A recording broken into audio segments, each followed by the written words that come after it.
اصل مش كل جمهور من المصري، اصل مش جمهور المصري اللي عمل كده، أو مش جمهور مصر برضو اللي بيشتم. في الرابطه اللي ما حدش اصلا كان عارف ان، يعني والله العظيم ما كنت عارف ان في حاجه اسمها نهائي رابطه، ولا في اصلا لسه في بطوله بتتلعب. المصري يكسب بعد الماتش يشتم جمهور النادي الاهلي والنادي الاهلي، تشتم النادي الاهلي، هو الاهلي طرف في الموضوع؟ ده بيرجعني لابو ريده، وازاي افلت هذا النادي من الشطب. يعني يعني انتوا جمهور قتل 72 من شباب النادي الاهلي، ده مش كفايه كمان انتوا اللي طالعين تشتموا؟ ده ايه البجاحه دي؟ بس ليكم حق، ما انتوا افلتوا من الشطب في الاتحاد الدولي، لولا ابو ريده واللي عمله افلتكم من عقوبه تستحقوها تماما. انتوا ما ينفعش تبقوا موجودين اصلا في الدوري المصري. والناس تقول لك ما لازم يمسكوا نفسهم عشان يرجع لعب في بورسعيد. لعب ايه اللي في بورسعيد؟ نرجع، مين هيرجع يلعب في بورسعيد؟ مين هيرجع يلعب تاني في استاد الموت يعني؟ مين هيلعب في المكان ده؟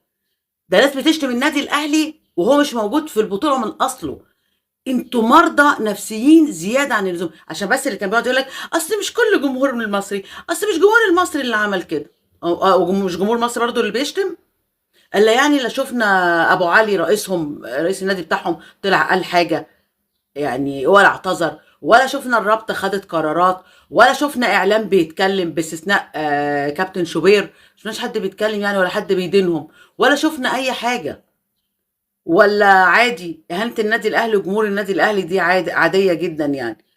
التعصب بيرجع اسوأ من الاول، باعلام اسوأ من الاول، وبجمهور سيء جدا، وكل بيتفرج في مشاهد غريبه جدا، وصمت رهيب، غريب غريب. بس اقول لك ايه اللي خلى الاعلام بيطلع يحرض على منتخب مصر ويقول لك ما تشجعش منتخب مصر عشان حسام حسن ما خدش مصطفى محمد وما خدش لاعبين من الزمالك؟ هتتكلم تقول ايه لما الاعلام نفسه بيحرض على منتخب البلد لمجرد ان معظم لعيبته من النادي الاهلي؟ هنتكلم على جماهير؟ يعني مش هنتكلم على جماهير، وجماهير زي جماهير المصري دول اصلا ما تتكلمش معاهم، دول اصلا احنا المفروض ما نذكرهمش. انا واحده من الناس واخده قرار عمري ما هدخل بورسعيد لو القيامه دي قامت لاي سبب من الاسباب لحد ما اموت. انما دول اصلا انا يعني ما يفروش معايا، وما اتكلمش عليهم، لاني يعني مجرد ذكرهم او ذكر اسمهم الحقيقه يعني بيخليني ممكن اقول حاجات ما ينفعش اقولها وانا بصور هوا يعني.